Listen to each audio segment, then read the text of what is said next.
दोस्तों, मैं वेद प्रकाश भारद्वाज आज आपके लिए लाया हूँ बहुत अच्छी कहानी, मेहनत का फल। दोस्तों, एक गांव में दो मित्र नकुल और सोहन रहते थे। नकुल बहुत धार्मिक था और भगवान को बहुत मानता था, जबकि सोहन बहुत मेहनती था।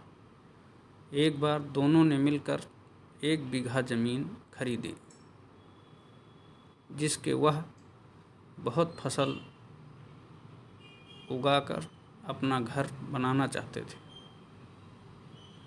सोहन तो खेत में बहुत मेहनत करता, लेकिन नकुल कुछ काम नहीं करता, बल्कि मंदिर में जाकर भगवान से अच्छी फसल के लिए प्रार्थना करता था।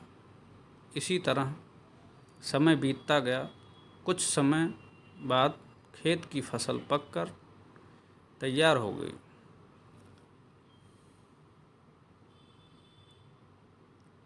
जिसको दोनों ने बाजार ले जाकर बेच दिया और उनको अच्छा पैसा मिला।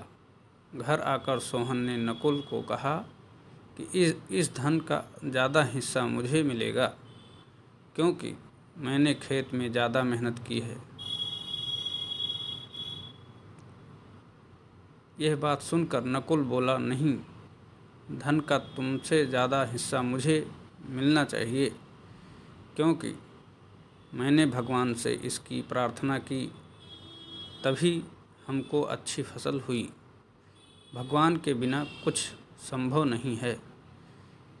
जब वह दोनों इस बात को आपस में नहीं सुलझा सके, तो धन के बंटवारे के लिए दोनों गांव के मुखिया के पास पहुँचे। मुखिया ने दोनों की सारी बात सुनकर उन दोनों को एक एक बोरा चावल का दिया, जिसमें कंकड़ मिले हुए थे। मुखिया ने कहा कि कल सुबह तक तुम दोनों को इसमें से चावल और कंकड़ अलग करके लाने हैं, तब मैं निर्णय करूँगा कि इस धन का ज़्यादा हिस्सा किसको मिलना चाहिए।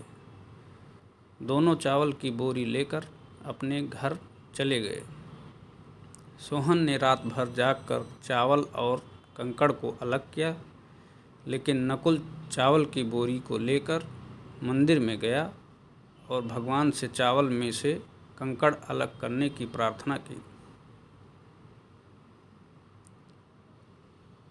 अगले दिन सुबह सोहन जितने चावल और कंकड़ अलग कर सका, उसको ले जाकर मुखिया के पास गया, जिसे देखकर मुखिया खुश हुआ। नकुल वैसी की वैसी बोरी को ले जाकर मुखिया के पास गया।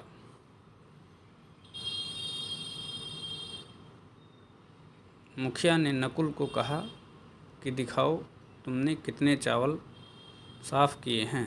नकुल ने कहा कि मुझे भगवान पर पूरा भरोसा है कि सारे चावल साफ़ हो गए होंगे। जब बोरी को खोला गया तो चावल और कंकड़ वैसे के वैसे ही थे। जमींदार ने नकुल को कहा कि भगवान भी तभी सहायता करते हैं जब तुम मेहनत करते हो। जमींदार ने धन का ज़्यादा हिस्सा सोहन को दिया।